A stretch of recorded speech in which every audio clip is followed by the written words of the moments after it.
I-55F come from a very wealthy family. Both my parents were doctors. Both my brothers are lawyers, and one of them owns the biggest law firm in our entire country and has been the president of the Lawyers Committee 3 different times in our country, and my oldest sister is an oncologist. I was the youngest of the family. I married really young at 20 because I was in love. At the time, I was in med school, but I dropped out to become a stay-at-home wife to my husband, who was a car mechanic, who had his own workshop. He was 5 years older, and I was head over heels in love with him. My parents and siblings hated him. They said I had more potential than to just be someone's stay-at-home wife, and they hated him because they didn't think he was worthy to be in our family. I refused, and I fought them a lot over it. They ended up disowning me when we got married, and I thought I was happier without them, and for years I was. We all lived in a small town, even though my family were all rich. They just loved the quietness. And for years and years, we didn't speak even though they all lived a couple of minutes down the street from me. We had 4 kids together, 3 daughters, and our youngest son, and we were happy. He was always good to me, and even though we weren't rich, we had enough.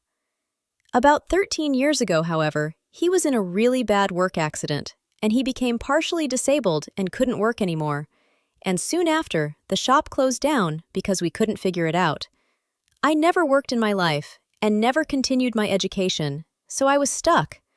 My oldest brother came and offered me a job at his law firm as a secretary, even though we haven't talked in decades, and I accepted.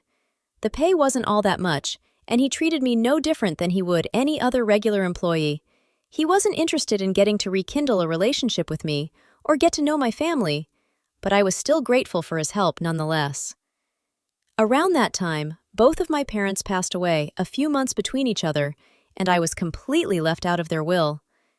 It's been years now, and I'm still working for my brother, and my daughters have all put themselves in colleges, and they're all doctors in residency, and I'm proud of all of them. My son went to trade school and is a mechanic like his dad, and my family still don't talk to me. And I honestly regret it so much. These past few years I've lived through hell. My husband passed away 4 years ago, and I've gone without 2 multiple times, trying to help my kids have a better life than me. I love my kids, and I really loved my husband, who always loved me till the end. But at the same time, I regret dropping out of school. I hate that I didn't listen to my parents and family, and I miss how things used to be. I stalk my siblings on Facebook, and they're all living happy lives with their children and grandchildren, and here I am worrying about bills and whether I could eat for the rest of the month or not. Last month, my oldest brother, who I work for,